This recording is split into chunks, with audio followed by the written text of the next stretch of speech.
sepse personazhet e kombëtares përgjithsisht është përpjekur t'i afroj. O qofsha unë i gabuar.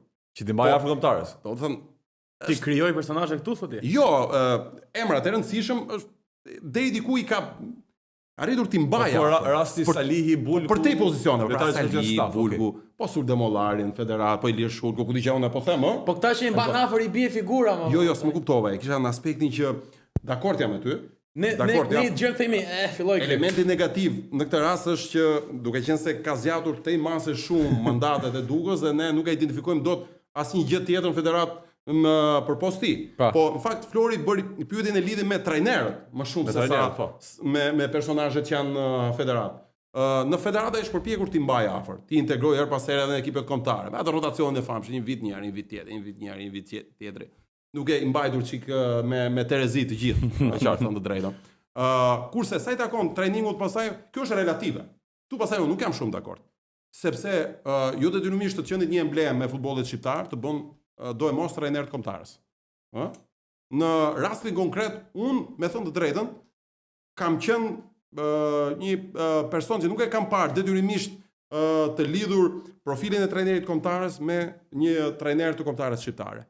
Ama, kur ti merr profile nga jashtë, jo të larta, dhe profile të cilat nuk është se në publik t'japin entuziazëm ose ndjesin që ti po godet, po jo dhe me Silvio më kështu ishte. Pavarësisht se ti i shkoj shumë mirë në kombëtarën shqiptare të futbollit. Por vërteta është kishte të paktën CV-n e lojtarit të mirë. Dakord. Edhe dy ishte kombëtar. Po rrezik ishte. Patjetër, sepse ishte shkarkuar nga Korinthios për pak muaj dhe ishte shkarkuar edhe nga Lioni për pak muaj. Jam dakord. Apo jo? Por në kohën që duhet dila këtu, më lër vetëm ta mbaroj. Jepi. Duke mos marr profile shumë të larta, unë mendoj që pse jo një trajner. Po, dakord. Tani. Pse jo një trajner shqiptar? Po. Okej, dakord. Unë për shkak kam qenë gjithmonë që Besnik Hasit i jepej mundësia.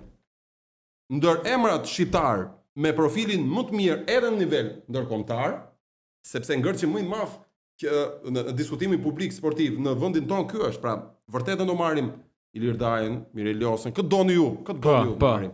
Po a justifikojnë po themi postin për shkak të faktit që nuk kanë trajnuar kombëtar jashtë trojeve tona?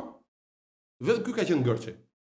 Unë nuk e shija në një problem shumë të madh, por vërtetës se i vlerësoj, sidomos Ilir Dajën e njoh që nga koha kur kam qenë korrespondent i Elbasanit tek Panorama Sport në 2005-2006, ai merrte një skuadër që i ndjerit Bushati e kishte konsoliduar, Elbasani vendi 2 2004-2005, dhe pastaj Ilir Daja doli kampion, një trajner që më ka pëlqyer që atëherë për shkak të metodikës, faktit që punonte shumë, studionte shumë, punonte shumë me lojtarët autoritar brenda skuadrës, dhe më ka pëlqyer jashtëzakonisht shumë. Por për hir të vërtetës kam qenë më shumë për Besnik Hasin për trajner të kombëtarës. Po një trajner i ri. Se ndonjëherë të delë djalë i doli Fabio Grossos. Djalë, Po. I ri ishte Fabio Grosso, po bëri bingo, tani e kërkon Napoli. Edhe Nesta nuk ka pas eksperienca të mira, po themi, në Itali, ashtu si Duaj apo Pirlo, por kujti me kombëtar mund të jetë se është një moment ky. A mendoj që mund të arrijm Euro 2028-ën? Pastaj është kompeticioni tjetër madhor që vjen. Hiç botërorin që nuk e kapëm dot, po europianin. Tani ne kemi ligën e kombeve ne pa. Është momenti ideal që ne të kalojmë një tranzicion në organik. Pra unë mendoj që ka ardhur koha, emra të rinj thotë. Absolutisht. Ka ardhur koha që 5-6 lojtarë të kombëtarës të hapin krahun. Ju kujtohet ju kush ishte presioni më i madh publik ndaj Silvinjos? Fut Muçin. A ishte presioni më i madh publik ndaj Silvinjos që nuk guxonte, nuk rrezikonte, nuk aktivizonte lojtarët e ri, nuk i jepte shansin lojtarëve në formë? Apo jemi këtu. Pse duhet shihemi mbas gishtet? A ishte Muçi në formën e tij më të mirë dhe nuk luante? A ishte Anis Mehmeti në formën e tij më të mirë dhe nuk luante?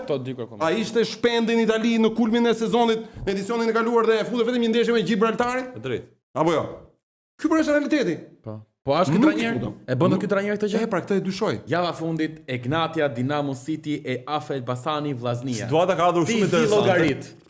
Tani, zërat që Dinamo është jashtë objektiva nuk ka se lodhet fort janë. Si doli Dinamo me 3-0 për Elbasanin në kupë. Në kupë fitoi Dinamo. E vërteta është që në Final Four, me që kam parë deri tani, skuadra e Egnatias ka treguar vërtet një futboll shumë cilësor. Domethënë, tregoi që në një farë mënyre ajo që prodhoi faza e rregullt, sidomos faza e tretë, që për mua pati shumë pak futboll, Po pati pak futboll tani, duhet jemi pak Atë kronikën e kishte qarë kur e kishte bërë. Një kronik. ashtu, ë? E kishte qarë. E kemi parë patjetër. Po bëjmë ndonjëherë ndonjë kronik, bëjmë. Pra, e vërteta është që në fazën 3 nuk pati futboll. Ne bim dakord këtu tani të gjithë diskutojmë E katërta i bie, se treta ishte po, pardon, faza katër. po. Faza e fundit e sezonit të rregullt. Nuk pati futboll. Ndërkohë që Final Four, në ato ndeshje që u duhej të luhej, në ato ku duhej të luhej, pa më vërtet cilësitë e vërteta të skuadrave. Dhe Egnatia, me gjithë ndryshimet të mëdha nga viti në vit, e kanë bërë goxha ndryshime ato, kanë marrë lojtarë, kanë shitur etj. Mua personalisht nuk më ka pëlqyer sepse mendoja që ky cikël i mirë që bën mund të ruaj, mund të bëj një kopje Skënderbeut të dikurshëm duke ruajtur një bosh të mirë lojtarësh. Por fundit është strategji biznesi edhe për sa kohë ka funksionuar edhe si biznes, edhe si sport, është krejt okay me presidentin e Egnatias. Por të kthehemi tek futbolli i luajtur. Egnatia tregoi që në cilësi është pa diskutim një skuadër që mund të bëjë diferencën. Në krahun tjetër, mendoj që është Dinamo është një skuadër shumë interesante, që nuk i mori kurrë vetes atë që donte ose atë që duhet merrte nga ky edicion.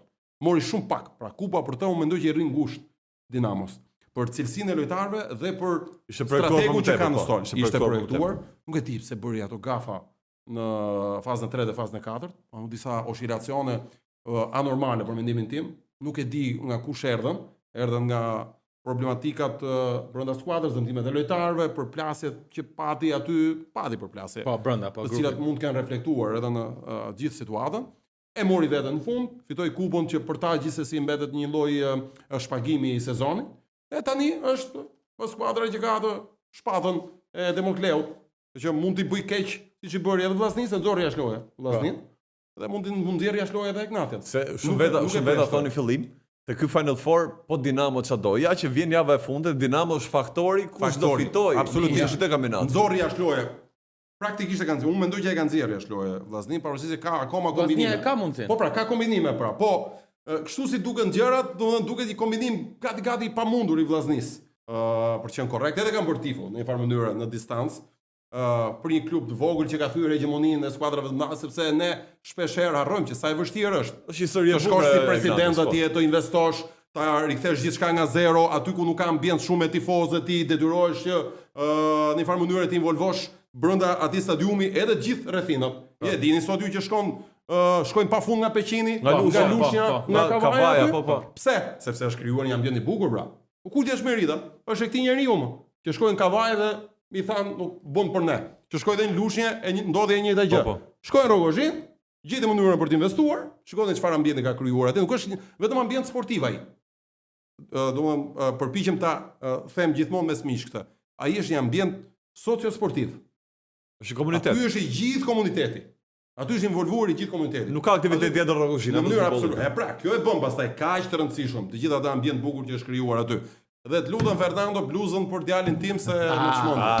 Për finale. Ja e përdora studion e çunave për një kërkesë. Bukur. Po, vërtet është një lojtar i talentuar. Ndërkohë që më lini të përmend edhe diçka, se në Elbasan kam kaluar shumë vite si gazetar, 8 vite, edhe më vjen shumë mirë që është rigjallëruar jeta futbollistike aty. Është një qytet që do shumë futbollin. Në kohën e Arben Lazës, të ndjerit Arben Lazë, kumzhinte gjithë qyteti, nuk e harroj.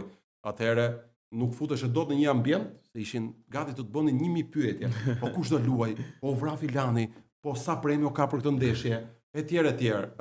Tani kanë bërë një punë fantastike dhe duhet veçoj në mënyrë të veçantë Elton Guranjakun. Më fliste me kaq shumë pasion. Pra bravo. Dhe realisht bravo. Është e vërtet. Toni dhe jo vetëm, gjithë shumë që janë aty, po patjetër. Tonin sepse duke qenë se ishte e ftonin në emision edhe shok mik, domethënë, e shikoja që kishte një pasion të frikshëm për të ringritur skuadrën. Është e vërtet. Edhe ka krijuar një ansambël që për mua bën diferencën vetëm në një element. Çfarë kanë bërë në Elbasan? Janë një grup çunash, janë të gjithë shok të ngushtë me njëri tjetrin. Që nga moshat